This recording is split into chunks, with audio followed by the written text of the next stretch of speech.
Cá estou eu, pessoal, muito bom dia para todos vocês. Eu sou o professor Tomás Pessoa, esse aqui é o seu Revisa Enem. E agora vamos começar a conversar sobre um tema muito importante para a prova que você vai fazer. Já em janeiro do ano que vem, vamos falar sobre urbanização.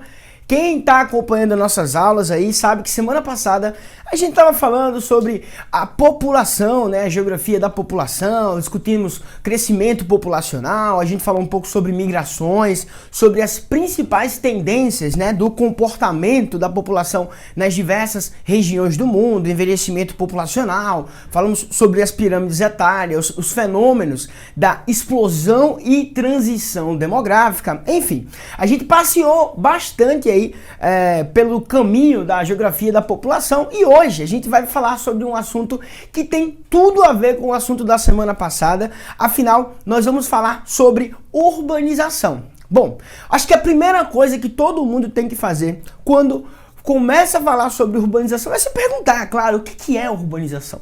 Muitas pessoas se confundem, né, quando vão definir o que é a urbanização, porque há dois conceitos distintos que você precisa diferenciar. O primeiro conceito é o conceito de crescimento urbano e depois o conceito de urbanização. Bom, a grosso modo, quando a população de uma cidade ela está crescendo em função do seu crescimento vegetativo, por exemplo, na sua cidade há 300 mil habitantes. E nos últimos 10 anos essa população cresceu em 50 mil pessoas. Bom, nós sabemos que nos últimos 10 anos o êxodo rural já não foi, né, um fenômeno que fazia parte, né, da dinâmica demográfica brasileira. A população dos centros urbanos cresceu de forma vegetativa, ou seja, pelo crescimento natural da população dessas cidades. Então, quando há um crescimento da população da cidade, nós falamos que há um crescimento urbano. Já urbanização é um conceito um tanto diferente. Cara, se você ouvir falar sobre urbanização, imediatamente você tem que associar este fenômeno a um outro muito conhecido de todos nós, o conhecido êxodo rural. Todo mundo sabe o que é êxodo rural, né? São aquelas gigantescas migrações em massa que ao longo da história levaram a população do campo para as cidades. A gente sabe que este fenômeno, né, o fenômeno do êxodo rural, é um fenômeno que aconteceu em épocas bem diferentes ou nas diversas regiões do mundo. Na Europa, nos Estados Unidos e no Japão, o processo de urbanização ele foi pioneiro. A chamada industrialização pioneira ou a industrialização clássica. Aquele grupo de países, né, que hoje são países desenvolvidos, são os países do centro do capitalismo mundial, que iniciaram o seu processo de industrialização ainda nos séculos 18 e 19. Tiveram aí todo um processo de modernização econômica muito mais antes do que as regiões pobres do mundo, como a América Latina, o Sudeste da Ásia ou mesmo o continente africano. Bom, então, a primeira coisa que eu quero que você se atente para o processo de urbanização é que a urbanização é uma consequência do êxodo rural.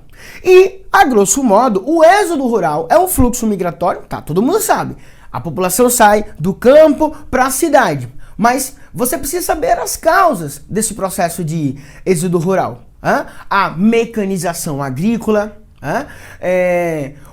o processo de industrialização, principalmente, são os fatores que levam a população a sair do campo para a cidade. Lá na Europa, isso aconteceu nas primeiras fases da Revolução Industrial. Mas aqui, no Brasil, por exemplo, esse fenômeno só veio a acontecer já agora, no século passado, o século XX, né? Como todo mundo sabe, aquele processo de modernização da economia do Brasil no início do século com o Vargas, o JK e aí por diante, tá bom? Então, vamos primeiramente colocar isso em mente. Se a gente pegasse o mapa mundi, a gente ia dividir o mundo em duas regiões em relação ao processo de urbanização. A região dos países desenvolvidos, que tiveram um processo de industrialização e consequentemente, urbanização mais precoce, então é uma urbanização antiga e que aconteceu de forma lenta ao longo de alguns séculos, e uma outra região do mundo que tem um processo de urbanização, assim como é o do Brasil, né? Essa urbanização bem mais recente, já agora do século XX, e que aconteceu de forma bastante acelerada. Eu acho que não é novidade para ninguém que o Brasil é um dos países que tiveram o processo de urbanização mais acelerado do mundo. E você sabe que o processo de urbanização é um processo muito delicado, que precisa de planejamento urbano, ordenamento, de pensar o espaço para as necessidades econômicas e sociais do país. E o que acontece com um país que se urbaniza muito rápido, todo mundo sabe. Desigualdade social, concentração de renda, periferização, favelização, problemas sociais das diversas espécies. Então, que fique claro, no mundo temos dois padrões básicos, né, de urbanização e industrialização, né? Estamos falando de urbanização. Os países ricos se urbanizaram lá atrás e bem lentamente ao longo dos séculos, e os países pobres da periferia capitalista se urbanizaram bem mais recentemente, um processo mais recente e muito rápido. Só para você ter ideia do que eu estou falando, em 1930 o Brasil era um país agrário exportador, que mais de 80% da população brasileira vivia em zonas rurais. Em 1970, o Brasil já vivia o seu milagre econômico, né? Um dos maiores crescimentos da economia brasileira ao longo da história. Em apenas 40 anos, mais de a metade da população brasileira saiu do campo para a cidade. E o resultado disso, vocês sabem muito bem, né? São os caóticos ordenamentos e arranjos urbanos que nós temos nas maiores cidades brasileiras, que foram essas cidades que receberam, né, os imigrantes que vieram das diversas partes do Brasil durante o processo de modernização da economia brasileira. Sacou isso? Então vamos fazer o seguinte, hoje a gente já vai começar com questões. Essa questão aqui que a gente vai apresentar agora, ó, é uma questão que ela, pra mim, é fantástica, né? Na tabela que você tá vendo aí na tela agora, pessoal, você tá vendo as 10 cidades mais populosas do mundo em 1900 e os resultados, né, das projeções que seriam, né, foi feito em 2001 e em 2015. Então, se você observar, a gente tem aí a população das principais cidades do mundo no ano de 1900, às portas do século XX, o ano de 2001, as portas do século XXI e aí esse comportamento nas primeiras décadas do século XXI. Bom, preste atenção, olha lá, 1900, entre as 10 maiores cidades do mundo, apenas uma cidade não está onde hoje é o mundo rico, né? Ó, Londres, Nova York, Paris, Berlim, Chicago, Viena, Tóquio, todas as cidades são cidades de países ricos. Ai meu Deus, professor, olha essa cidade, Wuhan, na China. Algum tempo atrás eu nem sabia que cidade era essa, agora eu sei muito bem que cidade é essa. Wuhan, onde foi, né, originado o centro do coronavírus, essa pandemia que assola o mundo todo, era uma cidade que há 100 anos atrás já tinha 1,5 milhão de habitantes. Então uma grande cidade que representa bastante aí para a urbanização mundial. Bom, preste atenção, 2001, as maiores cidades do mundo já eram Tóquio, capital do Japão, e a segunda cidade do mundo, com a maior população, já era a cidade do México, São Paulo, Bombaim. São cidades, né, que são no mundo pobre. Então, entre as 5 maiores cidades do mundo em 2001, 3 delas estavam em países subdesenvolvidos. Bom, é claro que você já deve estar olhando assim, epa, o que aconteceu? Aconteceu exatamente aquilo que a gente conversava. O fato de que o processo de urbanização, ele é pioneiro nos países ricos, mas ele vai se expandindo para o mundo pobre, principalmente após o término da Segunda Guerra Mundial, quando a gente vai ter algo muito importante, que é toda aquela história da Guerra Fria, o surgimento de bancos internacionais que vão financiar o desenvolvimento econômico de países pobres, né? Então veio o FMI, então veio o Banco Mundial. Esses organismos, eles serviram para que os países pobres, eles também desenvolvessem a sua economia industrial e, como consequência disso, eles se urbanizaram muito rapidamente. Ó, em 2015, a gente tinha aqui, ó, Tóquio é a maior cidade do mundo, Hoje são mais de 30 milhões de pessoas vivendo nessa mancha urbana. É uma cidade que sim tem muitos problemas, mas é um país super desenvolvido.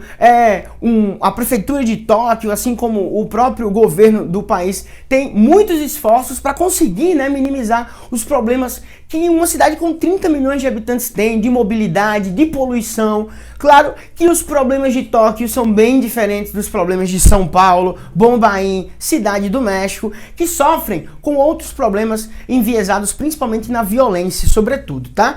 Então, Tóquio, Bombaim, Lagos, São Paulo, Karachi, Dakar, Cidade do México, Xangai. Opa, professor, se no início do século XX a maior parte das grandes cidades do mundo estavam em países ricos, hoje a maior parte das cidades, das mega cidades do mundo, né, que são cidades com mais de 10 milhões de habitantes, estão e tendem a surgir em países pobres. Eu vou citar o exemplo da Índia, que ainda tem 70% da sua população vivendo em zonas rurais e já tem 3 cidades com perto de 20 milhões de habitantes. Bombaim, Nova Delhi e Calcutá são as cidades que mais receberam pessoas nos últimos anos.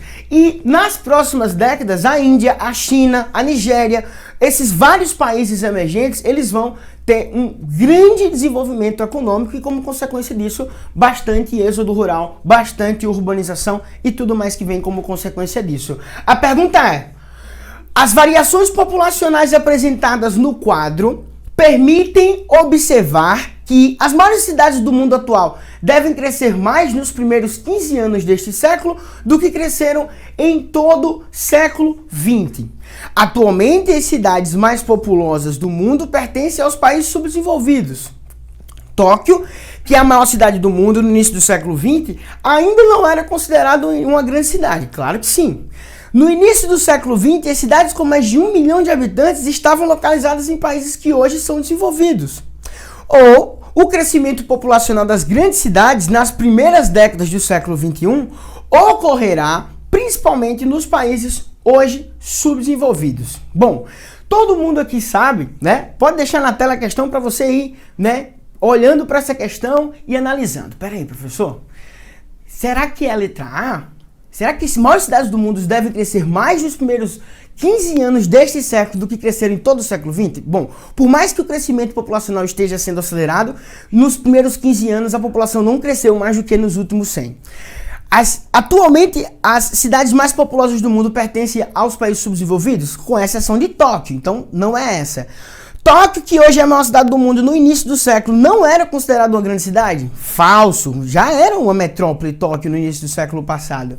No início do século passado, as cidades com mais de 1 milhão de habitantes estavam localizadas em países que hoje são desenvolvidos, exceto Wuhan, na China.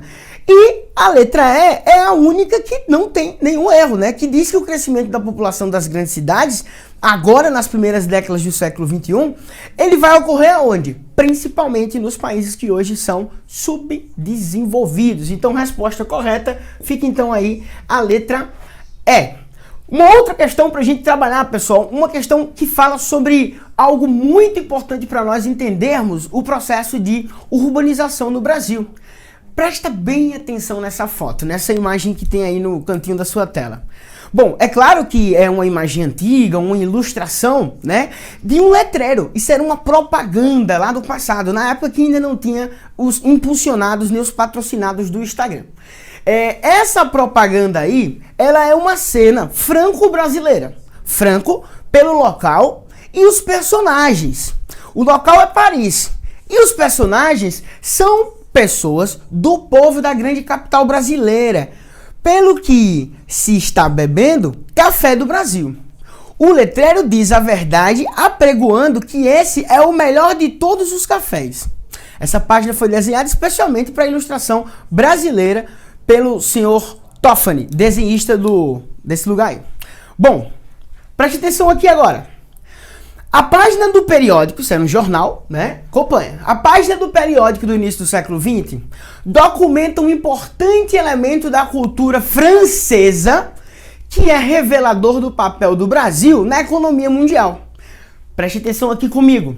No início do século XX, o Brasil era um país agrário exportador, o que significa dizer que nós éramos um grande produtor de café e exportador de café para o mundo todo.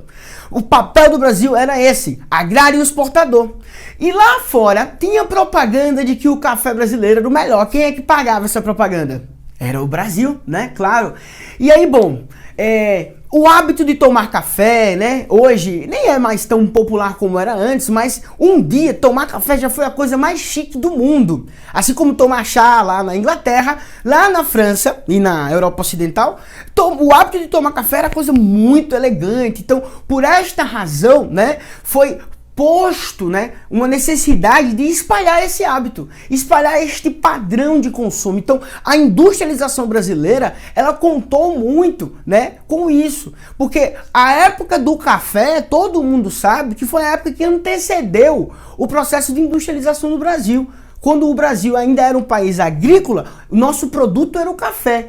E foi esse café que colocou o Brasil numa posição capaz de se apresentar um crescimento e um desenvolvimento de sua economia nos anos seguintes, como a gente sabe. Então a página do jornal do início do século XX documenta um importante elemento da cultura francesa que é revelador do papel do Brasil na economia mundial. Indicado no seguinte aspecto: será que o papel do Brasil era de prestador de serviços gerais, de exportador de bens industriais, de importador de padrões estéticos, de fornecedor de produtos agrícolas ou de formador de padrões de consumo? Bom, qual é a resposta que vocês acham? Ó, qual é o importante elemento da cultura francesa que é revelador do papel do Brasil na economia?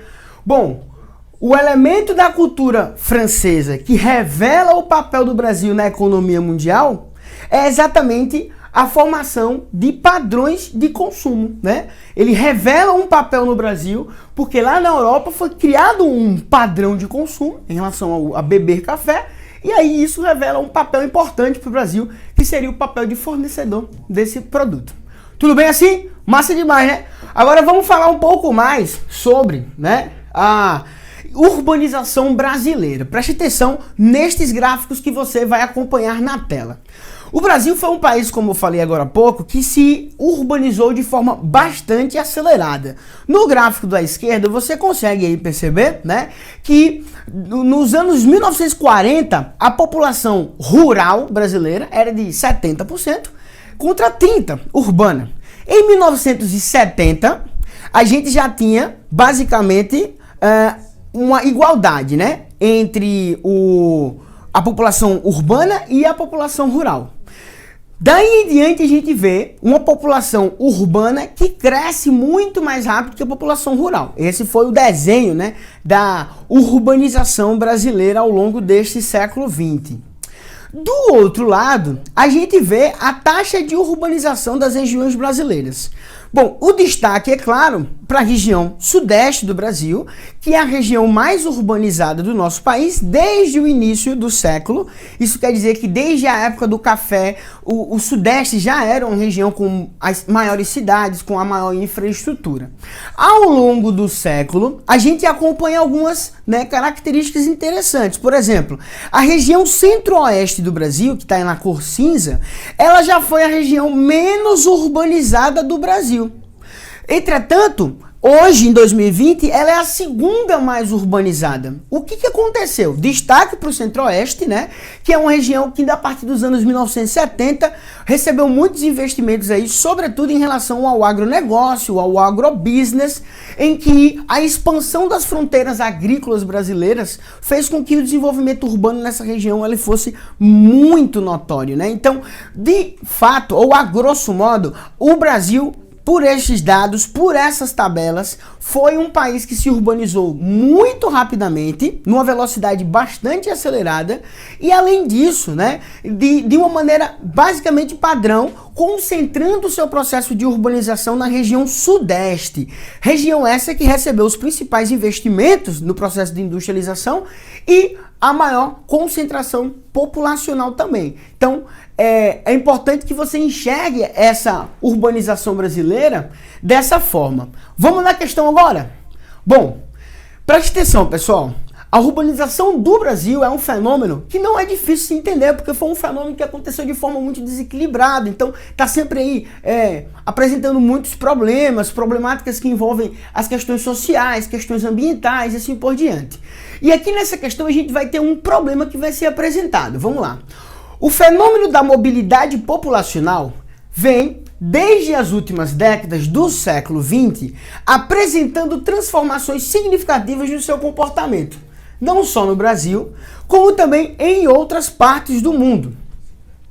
Esses novos processos se materializam, entre outros aspectos, na dimensão interna, pelo redirecionamento dos fluxos migratórios para as cidades médias, em detrimento dos grandes centros urbanos. Destaque é isso daí, pessoal, ó. Aqui, ó, esses novos processos... Eita, peraí, calma aí. Calma aí. Pronto, agora vamos. Destaque aqui, ó. Estes novos processos se materializam, entre outros, pelo redirecionamento dos fluxos migratórios para as cidades médias em detrimento dos grandes centros urbanos. O que significa isso? Olha para mim. Gente, a urbanização brasileira mudou de perfil. Se antes as pessoas saíam lá dos longínquos rincões do Brasil, na zona rural, do norte, do nordeste, para os centros do sudeste, hoje as pessoas buscam muito mais as capitais regionais. Então quem está no interior do nordeste vai para Recife, Fortaleza, Salvador. Quem está nas cidades do interior da região norte buscam Manaus, Belém. Quem está no interior do centro-oeste vai para Goiânia, Brasília. Então é muito mais comum hoje que as pessoas migrem de pequenas para médias e não de pequenas para grandes cidades. E isso transforma o processo de urbanização no Brasil à medida de que o crescimento populacional das cidades brasileiras ou o crescimento urbano no Brasil vai se concentrar nas médias ao invés de as grandes cidades. Então, se você me perguntar hoje quais cidades brasileiras mais crescem, não é São Paulo, não é o Rio de Janeiro, nem muito menos Salvador. São as cidades médias, são cidades do interior do Brasil, cidades que também apresentam bastante desenvolvimento econômico, justamente em função da resposta dessa questão. O que aconteceu para as pessoas optarem de ir para uma cidade média para uma cidade grande? Foi o processo de desconcentração da indústria brasileira, pessoal. Desses últimos 100 anos, nos últimos 30, houve um mínimo esforço das empresas e do próprio governo brasileiro de descentralizar a indústria do nosso país para outras regiões, onde a economia esteja mais favorável. As grandes cidades, elas estão lotadas, abarrotadas de problemas e pessoas. Então São Paulo já não é mais tão atrativa para as empresas como era antes. O congestionamento, a violência, o alto custo de segurança pública. Então, a opção de várias empresas em buscarem, por exemplo, o interior de São Paulo ou migrarem para outras regiões do país fez com que as pessoas também passassem a adotar outros fluxos migratórios e, como consequência disso, a dinâmica da distribuição urbana das pessoas, das cidades do Brasil, ela também mudou. Essa é a questão que a gente está fazendo aqui agora. Ó, pelos movimentos, aqui, das grandes cidades, pelos deslocamentos de curta duração e a distâncias menores, pelos movimentos pendulares que passam a assumir maior relevância nas estratégias de sobrevivência. Professor, movimentos pendulares, todo mundo lembra o que é, né? São as migrações pendulares, aquela galera que mora lá em Osasco, em Bauru, que vai trabalhar em São Paulo e depois volta. Aquela galera que mora nas cidades metropolitanas, que vai para a capital e volta no final do dia. São os migrantes pendulares. Essa migração pendular, ela fica muito mais comum em função do processo de crescimento urbano. E ela também vai ser uma tendência das médias cidades também, né? A gente vai conversar daqui a pouco rapidão sobre isso. Bom, pergunta: a redefinição dos fluxos migratórios internos do Brasil, ou seja, ao invés de pequenas para grandes cidades, de pequenas para médias cidades, no período apontado no texto, tem como causa a intensificação do processo de desconcentração da atividade industrial.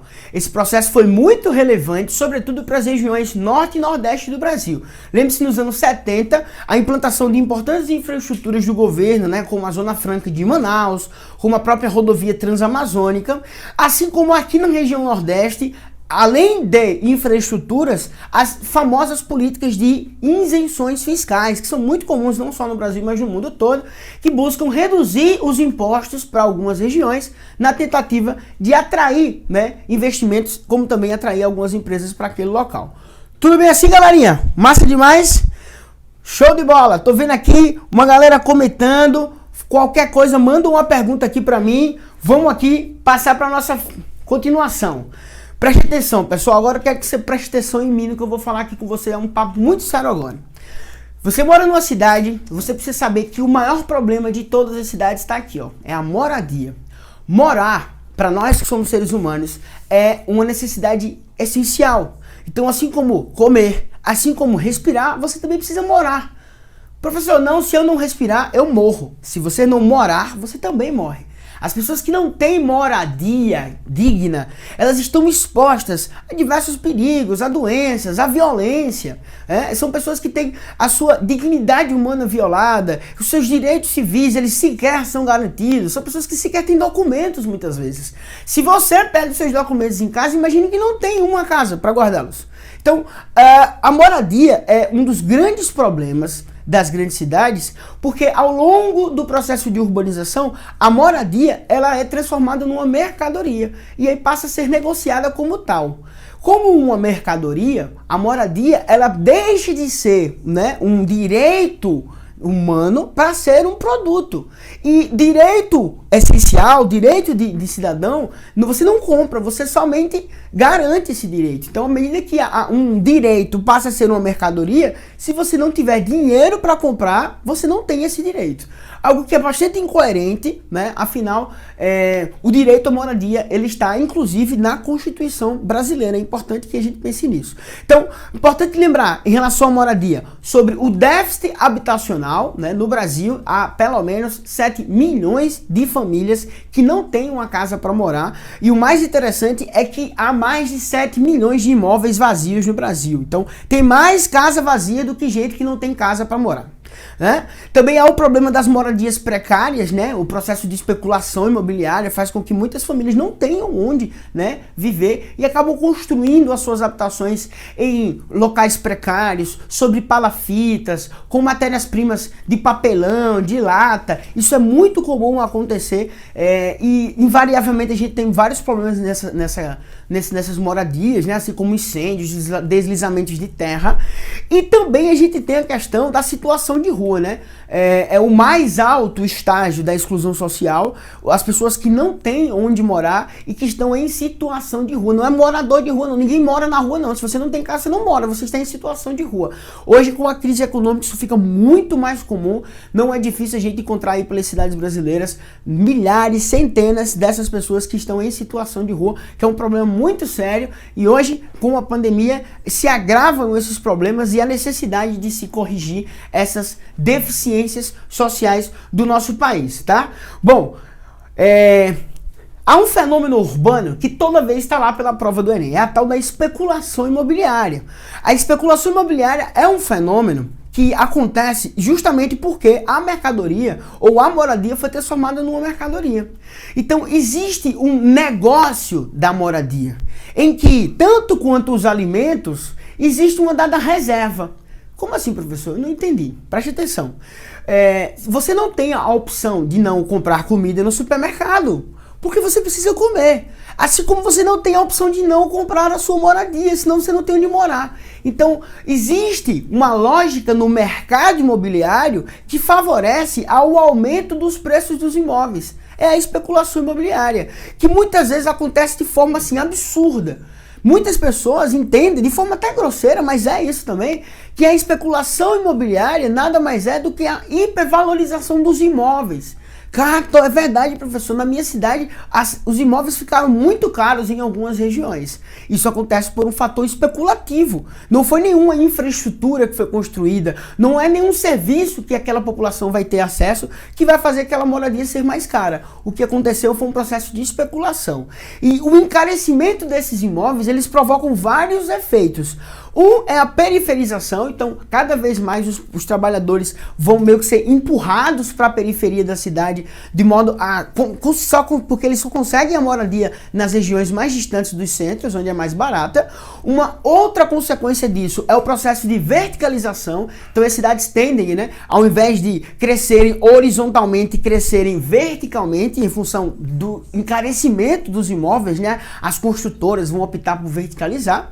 E também há um outro fenômeno muito importante, que é o fenômeno dos condomínios fechados, né? É um fenômeno que retrata muito bem um outro aspecto da urbanização, que é justamente o aspecto da segregação socioespacial. Né? O que é segregação socioespacial? Olha aí essas duas imagens que vocês têm na tela, pessoal. São duas fotos que mostram cidades brasileiras, né? De um lado São Paulo e de um lado Rio de Janeiro. Do lado direito todo mundo conhece, né? A famosa foto do condomínio chique ao lado da favela de Paraisópolis, uma das maiores favelas da América Latina. E aqui do outro lado, né? Os bairros de São Conrado e do Leme ao lado do outro. Pessoal, prestem atenção. Em nenhum lugar do mundo existe um abismo social desse tamanho tão próximo. Eu estou falando de uma desigualdade social que é maior do que o que a gente tem da África para a Europa. É um abismo de renda que faz tornar praticamente impossível que essas pessoas consigam viver simplesmente em paz. As cidades brasileiras são violentas principalmente por conta dessa desigualdade social muito grande. Bom, o fenômeno da segregação socioespacial é um fenômeno que, pelo próprio nome, ele é social e ele é espacial. É a separação da população no espaço e em função da renda. Então você consegue perceber que possivelmente as pessoas que vivem, né, nesse condomínio aqui, ó, eles não têm contato e convívio social com quem mora aqui do outro lado, seja o trabalho, as empregadas domésticas, os pedreiros, os porteiros. Não há relação social. Existem abismos absurdos aqui. A gente pode, por exemplo, em São Paulo foi feita uma pesquisa que denota que daqui para cá existe uma diferença de 20 anos na expectativa de vida. Você tem noção do que significa isso? São pessoas vivendo um do lado do outro sob condições tão antagônicas como se a gente estivesse comparando os continentes mais ricos e mais pobres do mundo, a África e a Europa. Então, pense que a segregação socioespacial é um fenômeno de separação da sociedade no espaço em função da renda. E não somente em função da renda, pessoal. Há uma diferença muito grande nessas duas fotos, principalmente em relação à oferta de serviços, né? Então, nessas regiões aqui, não tem os mesmos serviços que a gente vai ter nas regiões mais ricas, né? Então, na favela mais violenta de São Paulo não tem um equipamento público de lazer, não tem uma pracinha, não tem um escorrego para as crianças brincarem.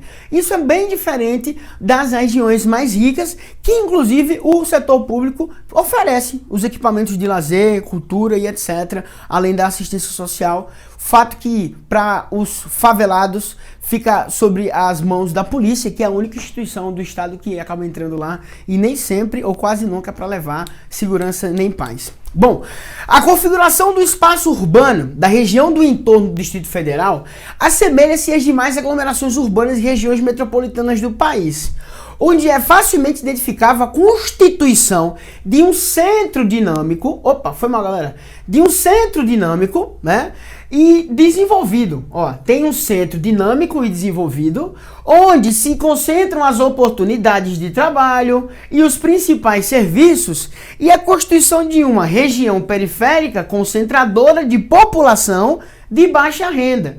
Bom, para quem não conhece Brasília, ao lado, né, em torno de Brasília, há as chamadas cidades satélites, que são cidades que têm uma diferença de padrão de renda muito grande em relação a Brasília, né?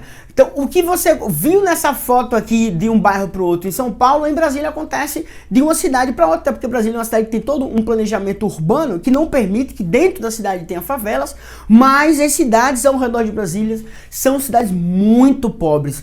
Muito pobres. E isso, como a questão fala, é um fenômeno parecido com aquele que a gente falou ainda há pouco, né? Onde essas regiões de baixa renda têm acesso restrito às principais atividades com capacidade de acumulação e produtividade aos serviços sociais e infraestrutura básica. Bom, a organização interna do aglomerado urbano descrito é resultado da ocorrência da famosa segregação socioespacial, exatamente o que a gente estava conversando, certo? Vamos para frente, pessoal, que tem muita coisa massa ainda para a gente aprender. Vamos embora. Violência urbana.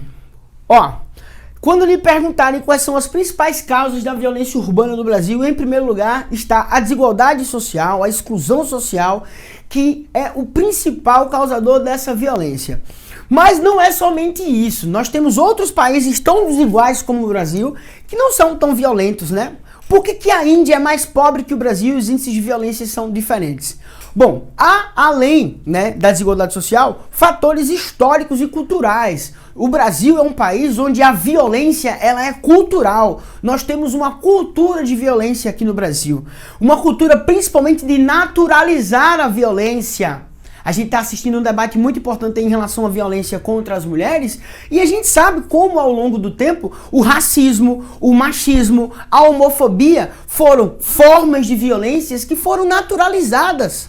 Bom, um país que passou séculos dialogando, ao invés de palavras com chicotadas nas costas das pessoas, não tinha como ter uma herança diferente. Nós somos brasileiros e sabemos que a violência foi a nossa relação social que foi impregnada por séculos aqui no Brasil. Nós intermediávamos os nossos conflitos somente com violência. Então, a cultura de violência, a desigualdade social e o insucesso das políticas públicas que tentam minimizar os efeitos da violência são as principais causas de um país que tem o maior número de homicídios do mundo. A gente tem no Brasil debates importantes, interessantes, de lados diferentes e opostos, que a gente não vai aqui nem se posicionar e nem discutir isso, mas a gente sabe que são opiniões distintas e que nenhuma delas ainda foi sequer ou aplicada ou tem resultado. Eu peço a você que coloque aqui alguma política pública brasileira que teve sucesso no combate à violência. Infelizmente, a gente não pode dizer isso. Nem o combate à violência e nem, sobretudo, o combate ao tráfico de drogas, que é uma das causas dessa violência urbana que torna as cidades brasileiras um tanto aí perigosas e assustadoras, tá? Bom, fenômeno importante aí para sua prova, o fenômeno da conurbação. O que é conurbação? Bota na tela aí pra gente ver o que é conurbação. Bom, imagine que nós temos duas cidades. Olha aqui, ó. Vou botar aqui, ó. A cidade A, a cidade B. São duas áreas urbanas, né? Essas cidades, elas começam a crescer, elas vão ficando maiores. A tendência é que a mancha urbana dessas cidades cresça em direção uma à outra. O que vai acontecer? À medida de que essas áreas elas vão crescendo, apresentam crescimento urbano, uma parte, né, dessa mancha urbana vai ficar comum aos dois municípios. Então, ao invés de termos duas manchas urbanas distintas, a gente vai ter agora uma única mancha urbana. Isso não é difícil de perceber se você mora em qualquer zona metropolitana do Brasil. A conurbação é muito comum de acontecer. Recentemente aí até teve alguns fatos bem curiosos, né? Acho que nessa pandemia vocês viram manchetes que colocavam shopping centers que ficam em regiões de limites entre duas cidades, que um município permitia a abertura e o outro não. Então o shopping center fica na divisa entre duas cidades, mas que são divisas invisíveis. A conurbação é exatamente um processo de integração de manchas urbanas que faz com que seja impossível você identificar o limite urbano das duas cidades. E isso ocorre em função do processo de metropolização, tá bom? Metropolização é um processo de crescimento econômico de uma região em função da atração de investimentos. Então olha aqui, ó, São Paulo foi a região que mais se metropolizou no Brasil ao longo dos últimos anos. Entretanto, por outro lado, é a região que está sofrendo o que a gente chama de desmetropolização. O que é isso, professor? São Paulo vai deixar de ser uma metrópole? Claro que não. Mas você lembra que eu falei que as empresas estão saindo de São Paulo para ir para o interior do Brasil ou para outras regiões do próprio interior do Sudeste? Exatamente isso é o processo de desmetropolização. Há uma fuga de investimentos que vai fazer com que a cidade vá começando a ficar um pouquinho menor. Esse fenômeno é muito comum, principalmente em função dessa saturação que os ambientes apresentam, né? Em relação à segurança, em relação ao meio ambiente e a tudo mais, tá bom? Bom, um dos grandes problemas que fazem São Paulo estar em processo de desmetropolização é esse daqui, mobilidade urbana. Bom, mobilidade urbana nada mais é do que a capacidade que nós temos de nos locomover dentro dos centros urbanos. Ao contrário do que você pensa, a mobilidade não é importante só para que você não fique estressado no trânsito. A mobilidade é importante para a economia das cidades. Uma cidade ela só vai ter eficiência econômica se ela tiver mobilidade urbana.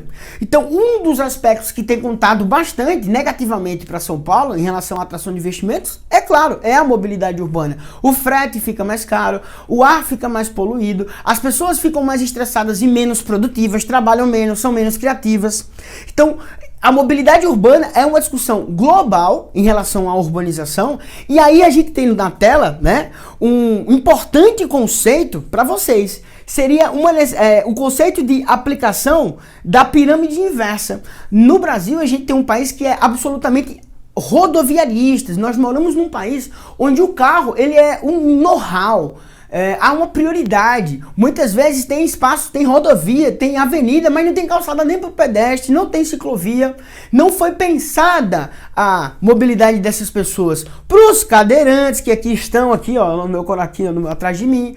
Então, uma mobilidade urbana eficiente precisa ser inclusiva e precisa ser intermodal. A necessidade, primeiramente, de se valorizar os transportes não motorizados, de se valorizar os transportes coletivos e só por último o carro. Então, ó, transportes não motorizados, o pedestre, tá aqui, ó, o pedestre, a bicicleta, depois valorizar o coletivo, o carro comercial, que é lá o Uber, e só por último o carro individual. Isso aqui é uma inversão de valores muito importantes, principalmente em que se pese, né, a eficiência em relação a algo muito importante da mobilidade urbana. Não é só a eficiência econômica, velocidade, nem nada. É o meio ambiente, galera. Vamos lembrar que para levar 100 pessoas sozinhas no carro, são 100 carros. Professor, um ônibus polui mais do que um carro. Óbvio, mas um ônibus carrega 70 pessoas. 70 carros poluem muito mais do que um único automóvel. Um único ônibus. Então é importante que sejam adotadas políticas públicas no Brasil que priorizem o transporte não motorizado e principalmente a inclusão das pessoas que têm pouca mobilidade, tá bom? Importante também pensar na intermodalidade, fazer com que essas diferentes modais de transporte elas estejam interligadas de alguma forma que facilite a integração. Por exemplo, você poder pegar sua bicicleta, ir até no metrô com sua bicicleta, deixar sua bike no metrô, pegar o metrô e ir para outro lugar, e assim você conseguir, né, interrelacionar duas modalidades diferentes, né? Deixa eu ver aqui os comentários. Galera, Escola Pioneira, que mais?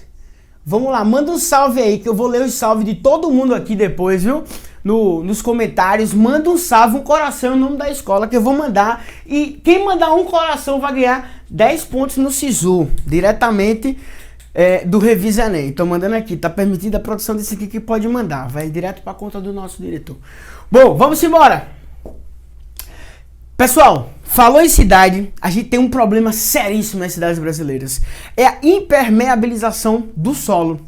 Bom, o solo urbano, ele é impermeabilizado a partir do processo de pavimentação das suas vias, por concreto, por asfalto e por cimento.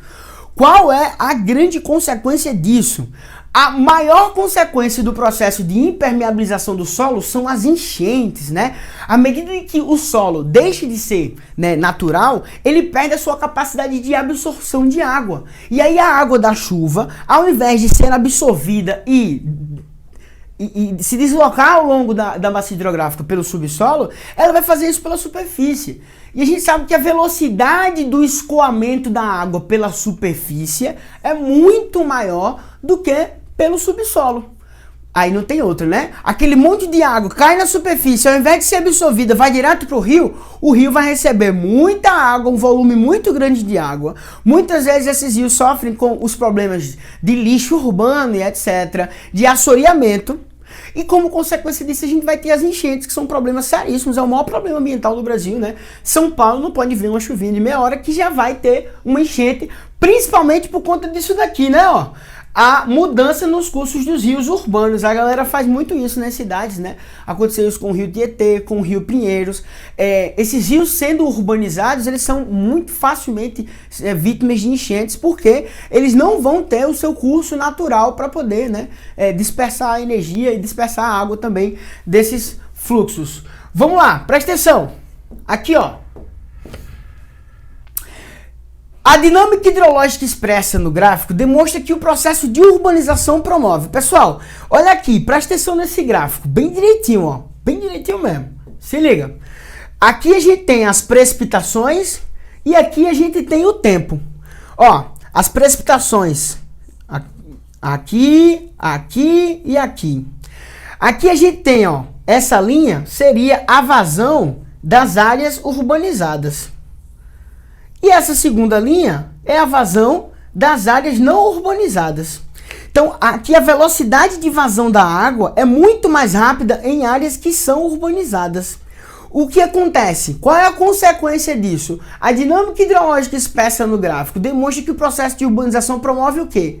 Se a urbanização em áreas urbanizadas, a vazão das águas é maior, significa dizer que houve uma redução do volume dos rios? Não. Expansão do lençol freático? Não. Diminuição do índice de chuvas? Não. Retração do nível dos reservatórios? Não. Ampliação do escoamento superficial, ou seja, ao invés de a água escoar pelo subsolo, escoa pela superfície, e aí não tem outra, é problema na hora, e sucesso para o Datena, que vai fazer aquelas, né, aquele programa de 5 horas seguidas narrando uma enchente.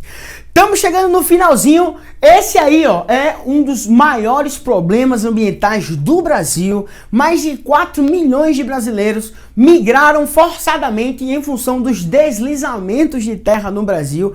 Os motivos para os deslizamentos de terra são basicamente a declividade do relevo, a presença de solos arenosos, chuvas torrenciais e principalmente, claro, a construção nessas áreas de risco, né? Infelizmente, a urbanização, ela é um fenômeno muito complexo, né? E que muitas vezes a especulação imobiliária empurra a população mais pobre para áreas de risco. São áreas de encostas, né? Olha essa foto aqui, ó. Como você está vendo, pessoal, é uma região de encosta, de terreno arenoso, teve a chuva, e aí o que vai acontecer, pessoal? O deslizamento de terra é a mesma coisa que um escorregamento de solo. A grande causa dos deslizamentos é o desmatamento e a construção. Bom, a construção é porque vão morrer as pessoas que construíram casas ali, mas o desmatamento é que vai provocar o deslocamento do solo. Sem as árvores, o solo fica exposto e aí o solo absorve bastante água e assim ele perde a sua solidez. Consequentemente, ele vai escorregar sobre a rocha matriz que tem lá embaixo e aí isso vai provocar muitas perdas, principalmente perdas materiais e também perdas humanas, né? A gente tem aí, além disso, problemas importantes como as ilhas de calor, são essas regiões, por exemplo, dos centros urbanos, né? Muito comum nos centros das cidades, em função da verticalização que impede o fluxo do ar e também da pavimentação, né? Que impede não só a absorção de água, mas impede também a absorção de calor. Então, ao invés de o calor ser absorvido pelo solo, ele fica retido na superfície. Soma isso com o fato de os prédios impedirem a circulação do ar e os centros das cidades ficam de 2 até 5 graus Celsius mais quentes do que as regiões da periferia da cidade. Ó, E para encerrar, as chamadas chuvas ácidas, né? Peço que vocês prestem atenção para isso, né? Porque as chuvas ácidas são fenômenos muito comuns nas áreas de indústrias do mundo todo, né? Principalmente na Europa, aqui no Brasil nem tanto. É um fenômeno totalmente associado à poluição atmosférica, né? A emissão de gases tóxicos e tem como principal consequência a contaminação da água e a devastação de lavouras. Quando acontece uma chuva ácida, pessoal, a água dos reservatórios ela vai ficar mais ácida, né? Então você vai ter um prejuízo bastante interessante em relação a isso. E além disso, a gente vai ter também a devastação de lavouras, principalmente essas lavouras que estão ainda em início de processo de maturação. Tudo bem aí, pessoal? Tela preta para vocês, volta aqui para mim. Foi muito massa estar com vocês aqui hoje, é sempre uma satisfação enorme. Quero mandar um abraço para todo mundo aqui agora. Quem mandar um abraço aqui vai receber 50 pontos no SISU. Seja qual for o seu desafio, revisa Enem. Vamos embora, manda um coração aí, chuva de coração, salve, comentes. Bom, galera, valeu, muito massa, até a semana que vem. Vem aí o professor Cícero Demétrio com um show da matemática. Vocês vão gostar muito. Obrigado pela atenção de todo mundo. Sucesso para vocês. Fique com Deus e até a próxima. Tchau, tchau.